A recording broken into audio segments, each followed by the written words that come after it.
The Chicago Bears have three of the NFL's top five leaders in interceptions this season. So we're going to take a closer look at how they've done it and what it means for the future of Kevin Byard, Nahshon Wright, and Tremaine Edmunds.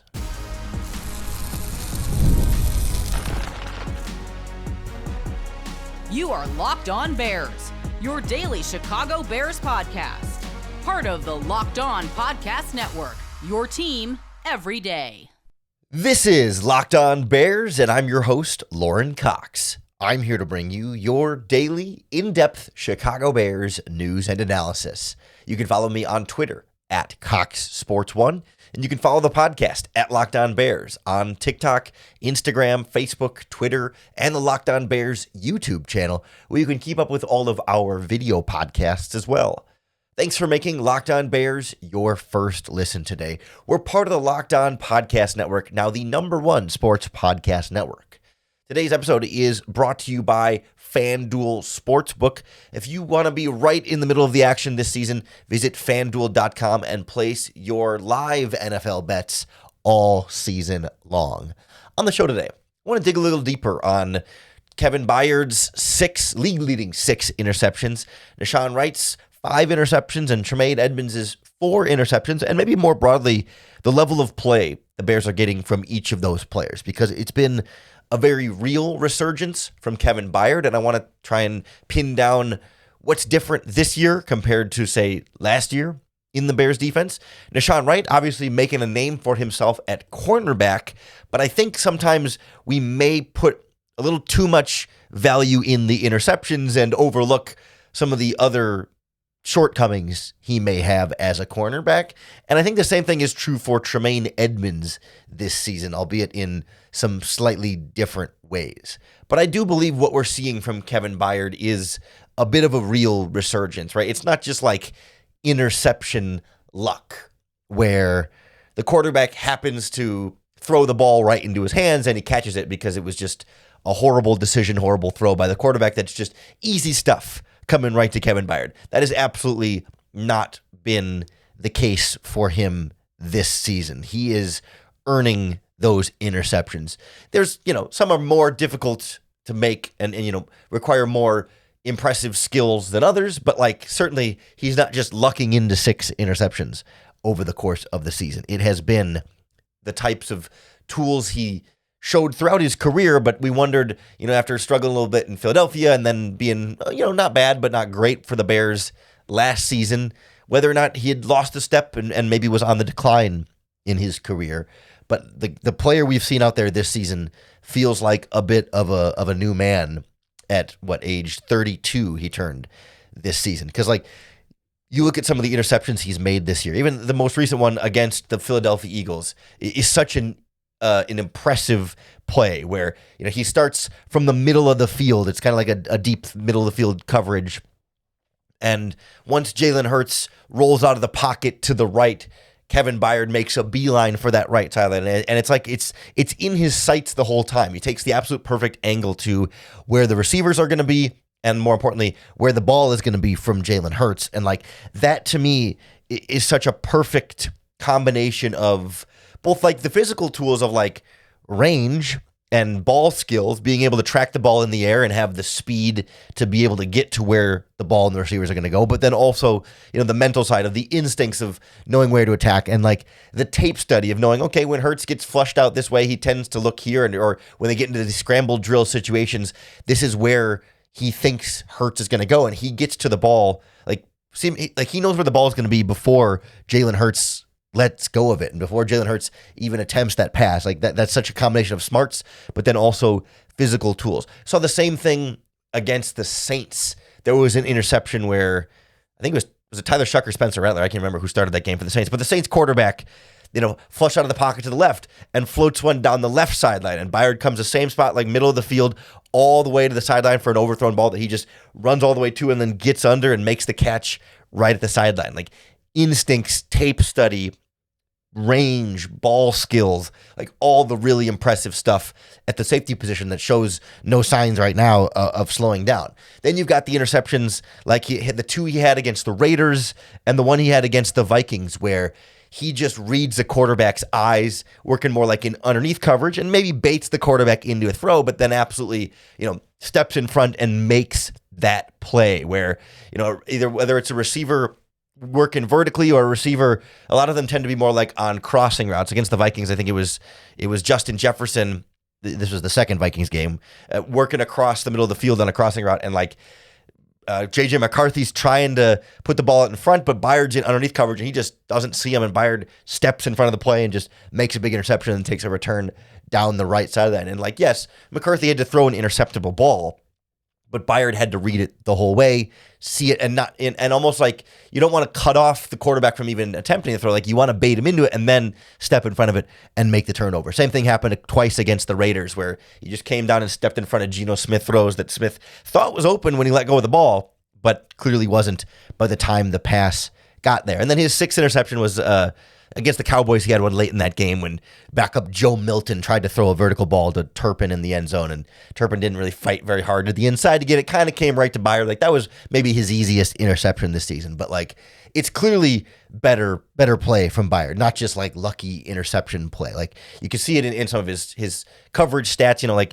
He's doing better in terms of snaps per target. He's getting targeted less often per snap that he's on the field, so he's not giving as much space in coverage. He's allowing fewer receptions per snaps. The coverage has been tighter even when he has been targeted. And I've been trying to get to the bottom of okay, what's the real difference here then? Why all of a sudden is he playing better? Because it's not like the Bears' pass rush is playing all that better, but it's also not just pure luck. And so I think a couple of things stand out to me about Byard. Is one, I think Dennis Allen is better at blitzing and disguising pass rush and even disguising coverage that has forced quarterbacks into making poor decisions with the ball. But also the way he's using Kevin Byard is different a little bit than what Matt Eberflus was doing with Kevin Byard. And the coverages they're calling are a bit different. You look back to last season with Eberflus and, that scheme before he was fired.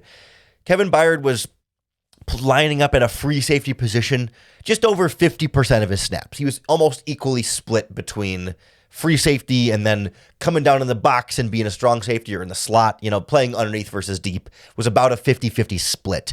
This year, it's more like 75-25. He's playing a lot more true back-end free safety, not playing nearly as much strong safety up near the box. So I think he's been able to roam a little bit more, read the field from deep a little bit more, and use those instincts in that range to be a playmaker on the back end. But then even within that, he's playing more free safety, and specifically, he's playing more single deep free safety.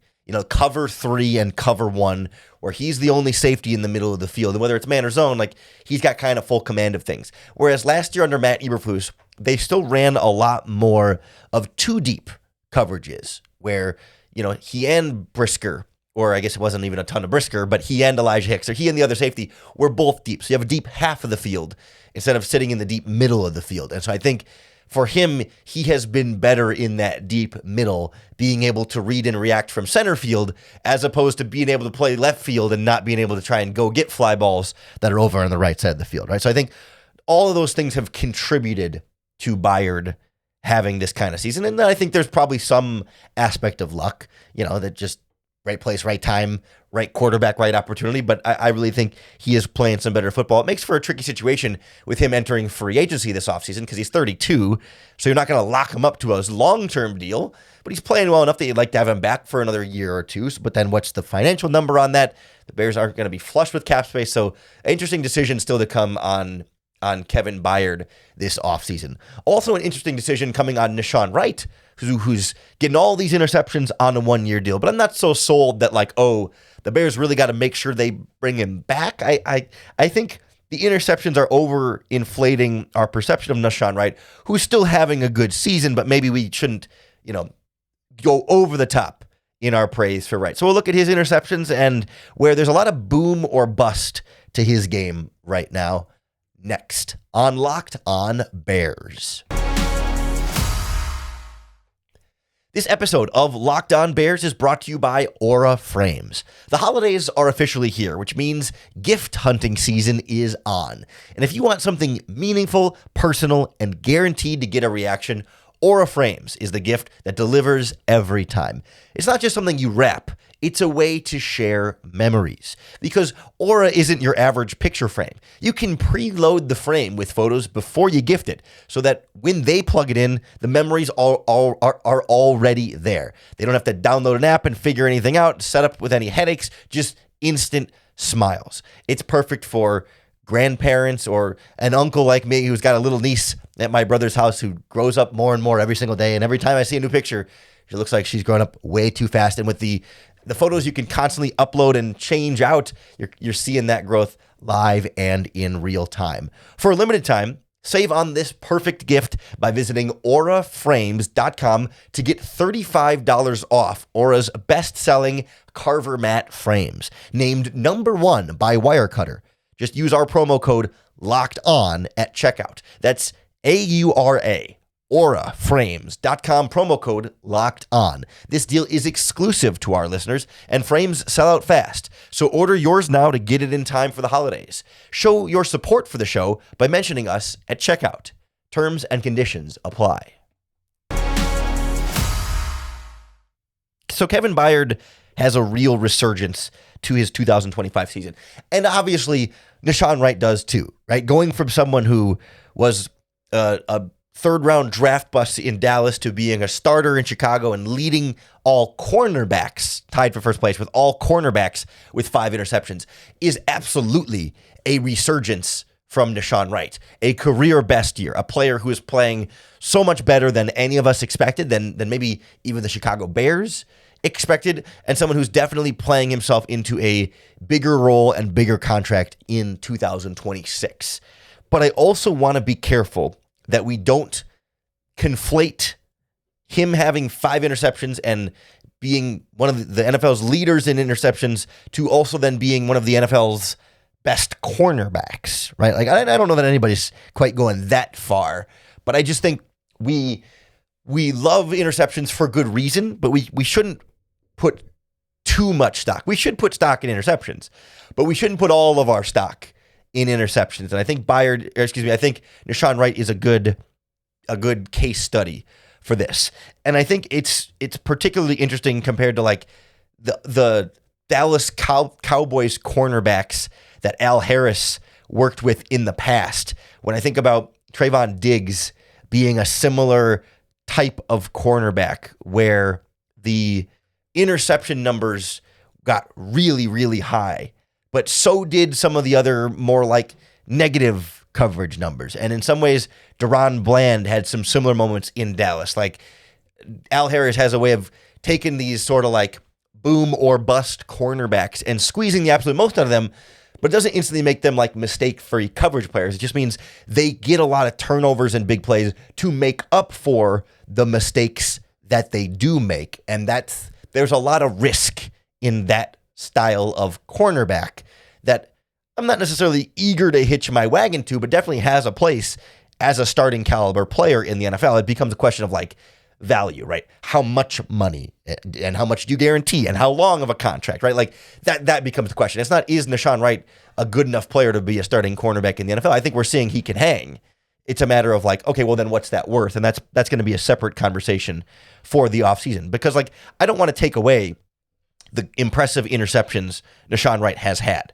We saw against the Steelers and DK Metcalf, one-on-one jump ball. He goes and beats a 6'4", 230-pound wide receiver. Like, and for Wright, who has a bunch of length, he's not the thickest, strongest. He's a little on the, frail is not the right word, but like just thin side. He is not dense, right? He's long and lean.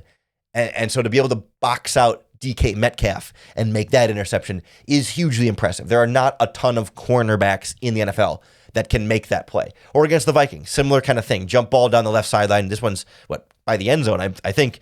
And it's just like 50-50. Somebody's going to get it. And Addison didn't take a very good jump at it, but Nahshon Wright took the perfect jump at it and came down with a really impressive interception at critical times in these games. Or you think about, against the Vikings in the first game of the season. He jumps the out route against Justin Jefferson, picks it off and runs it back, 74 yards for a touchdown? I think that's the longest pick six of the season of any player so far this season on an individual basis, like an individual pick six. I think other players have more interception return yards, but I believe No, I think Devin Lloyd had him beat there. For a while there, it was number one, but it's not anymore. So I apologize for my fake news there. But for a while this season, it was the longest interception return for a touchdown this season. But still, like a really impressive play to read that, jump the route, make the catch, and go all the way for the touchdown. He had a similar play against the Saints where he's following, I don't remember the receiver, on a crossing route, and the quarterback for the Saints, I still can't remember if it was Radler or Shuck in that game, throws it, I think it was Radler, throws it behind the receiver, and Nahshon Wright reads it, steps in front of it, picks it off. Like, there are very clearly really, really good ball skills from Nahshon Wright. Like, he can attack the ball in the air and hold on to it in ways that a lot of other cornerbacks can't. His fifth interception was right at the very end, Hail Mary against the Cincinnati Bengals. Okay, that one's a little bit more fluky or whatever. But nonetheless, like, most of his interceptions, very, very real playmaker plays from a cornerback with real playmaking skills, right? These are not tipped passes that are dropped into your hands or just, a quarterback miscommunication. He throws it right to you because he thinks the receiver is going to be there. Like, real playmaking from Nahshon Wright. Don't want to take that away from him. But when we start to take it to the next step and say, okay, he's getting all these interceptions, then should the Bears make him their long-term starting cornerback for the future opposite Jalen Johnson? That's where I like to slow down. And I want to briefly kind of illustrate sort of the boom or bust nature of Nahshon Wright here, where the boom is obviously the interceptions, like leading all cornerbacks, tied for first in interceptions. 5 interceptions in any season for a cornerback is great. He's done it in, was it 12 games, 13 games, 12 games the Bears are at so far. That's great.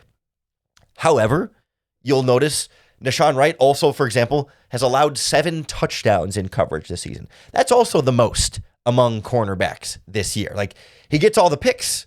He also gives up all the touchdowns. And like a lot of the other coverage stats are not particularly impressive for him. His completion percentage allowed is 56th best among cornerbacks. And so, like, okay, if you do the math and say there are 64 starting outside cornerbacks in the NFL, that makes him a starting caliber outside cornerback in the NFL. But, that's 56 out of 64 is on the low end of starting caliber cornerbacks in the NFL. Or if you look up like yards per reception allows, every time he gives up a catch, he's allowing about 13.2 yards. That's 85th among cornerbacks. Again, if you talk about 64 starters, that would be below starting caliber cornerback ranking in that stat. And he has 7 penalty flags thrown on him this season, which is tied for 10th most among cornerbacks. So a lot of touchdowns, a lot of penalties, but a lot of interceptions. So there's a lot of the good and a lot of the bad. And so that's not to say that he's a bad player, but like down in and down out, there are 5 really good plays that help balance out. And we should include there too, he has a number of pass breakups this season as well. He's been very good at the catch point and ball skills, but he also has given up a number of chunk plays downfield this season. So there's a lot of good and then plenty of bad too. And do you trust that a player who has been not starting caliber for his whole career up until this point, will he continue to get 5+ interceptions every season to make up for the bad plays? Or will the interceptions come down in the future, like next season and beyond? And will the bad plays stay there, or will they get better too? I mean, he's still a young player. He's 27. So like, he is not in his final form as an NFL player, but like that's the equation the Bears have to weigh as they think about the future of Nahshon Wright. Like, I think he's the kind of player who, would I bring back and have a competition with Tyreek Stevenson again next year? And, if Terrell Smith comes back healthy and maybe you draft a cornerback or someone else in free agency, sure, I would absolutely bring him back and let him compete. But if he wants a big contract to go be a clear-cut starter somewhere else, I don't know that I'm going to be the team that gives him the big money. Again, bring him back, let him compete on a reasonable price tag, absolutely. Pay him as your new number 1, number 2 cornerback for a team. I'm not quite there yet. I still have enough concerns that like the interceptions are great, but the other plays are a big negative in the other direction too often, or more often than I'm super comfortable with. Like, I would rather have a cornerback who maybe doesn't have as many interceptions, but on a snap-to-snap basis gives up fewer catches, fewer yards, fewer touchdowns, et cetera, et cetera. Well, again, we'll have time to get into the more like the free agent question with him and Kevin Byard.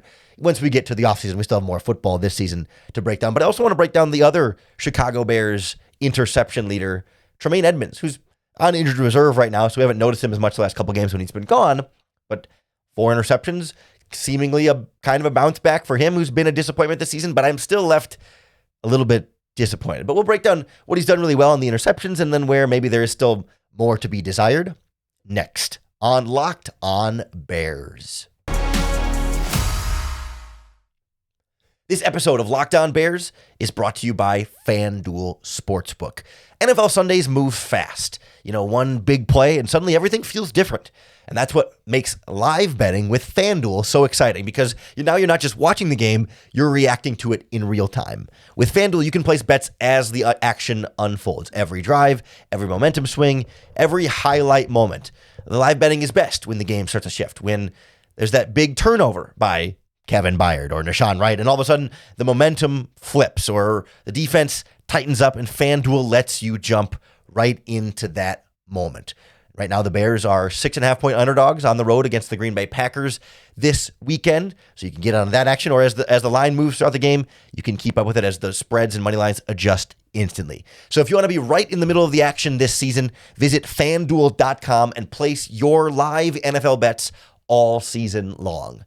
FanDuel, the game moves fast, and so can you. Tremaine Edmunds hasn't quite gotten the same amount of fanfare, I think, as Wright and Byard because Nahshon Wright came out of nowhere and because Byard does literally lead the league now in interceptions. And Tremaine Edmunds then gets a little bit less shine because, I think technically he's tied for 5th in the NFL with 4 interceptions. And also, I think the bigger point there, we've seen high level of play from Tremaine Edmunds at other points in his career. His first year in Chicago, he also had 4 interceptions. So it's not like, oh my gosh, Tremaine Edmunds is having this season from nowhere, or this career best year. But it's definitely better, a bounce back from what we saw last year when he struggled quite a bit. I'm not totally convinced, though, that he's back. He's a good player, and that they should continue to pay him whatever it is, $17, $18 million a year on his contract. I will say, he has had 2 really impressive interceptions, and then 2 of maybe I don't want to say luckier interceptions because they do still require skill, but I think he's had 2 easy ones and 2 tougher ones. And there's real value to that, right? From the tougher one standpoint, it's been a few weeks since we've seen a Tremaine Edmunds interception, so they might not be as fresh of mind for you, but there was a play against the Cincinnati Bengals in the red zone. He's had 2 impressive red zone interceptions and then 2 flukier interceptions are kind of the way to split the 4. But against the Bengals, there's a play in the red zone where Joe Flacco tried to throw it to the running back out of the backfield, and Edmunds was just kind of hanging out underneath coverage and read it the whole way.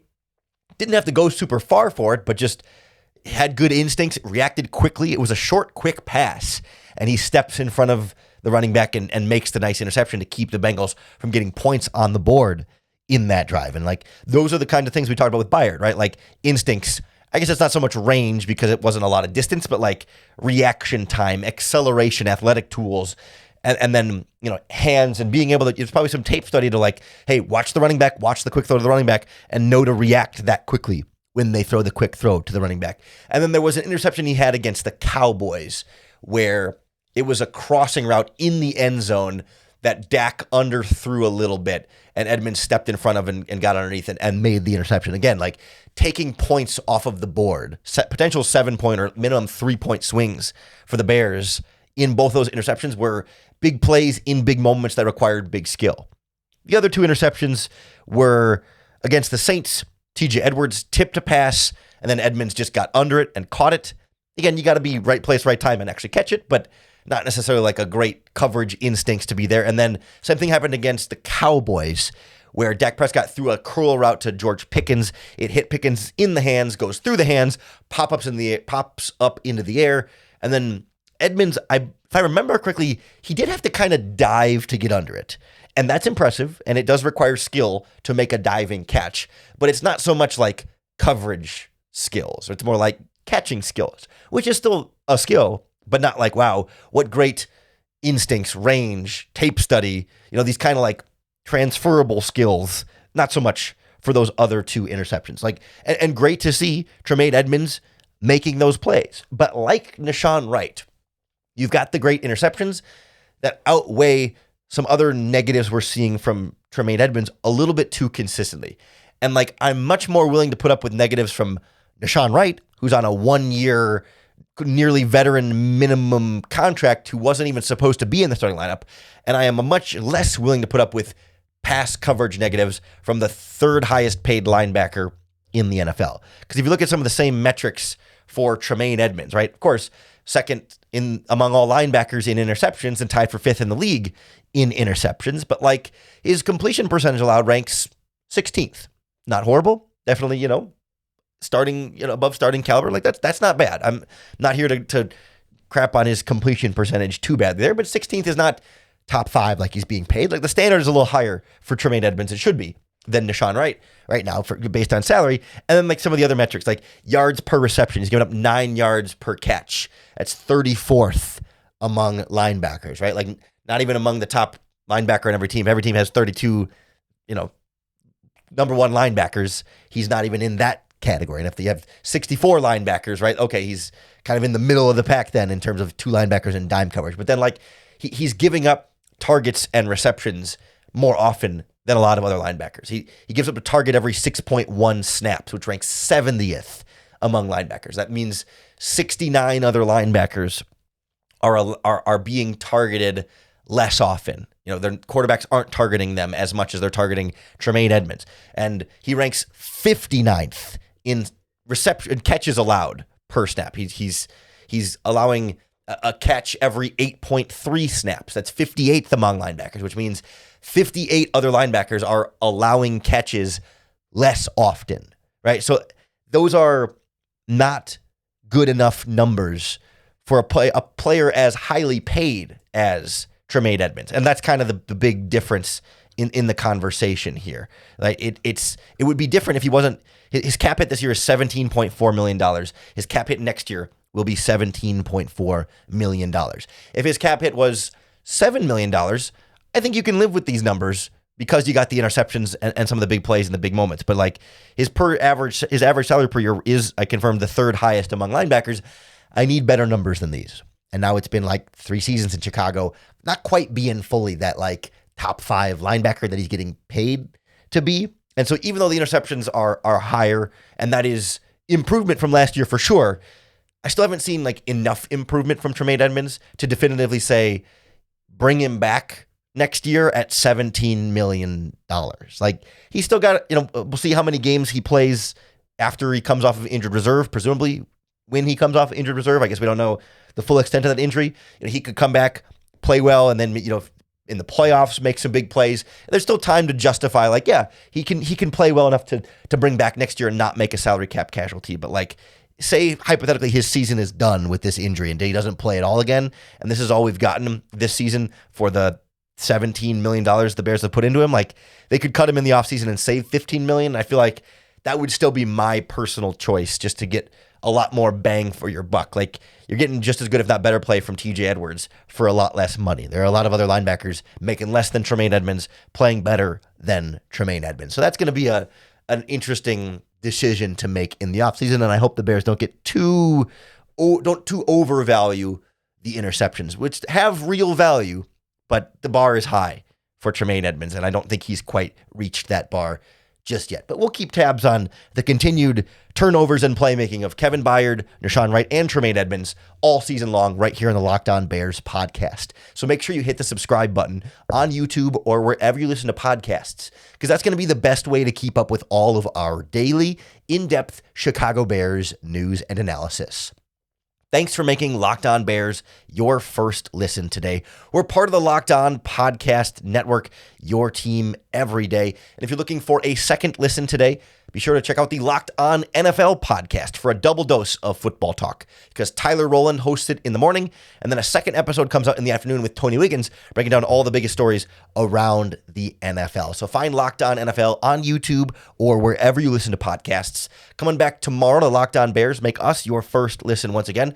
It's crossover Thursday. We'll get to know the Green Bay Packers, but we'll make sure that you're still left with another opportunity to bear down.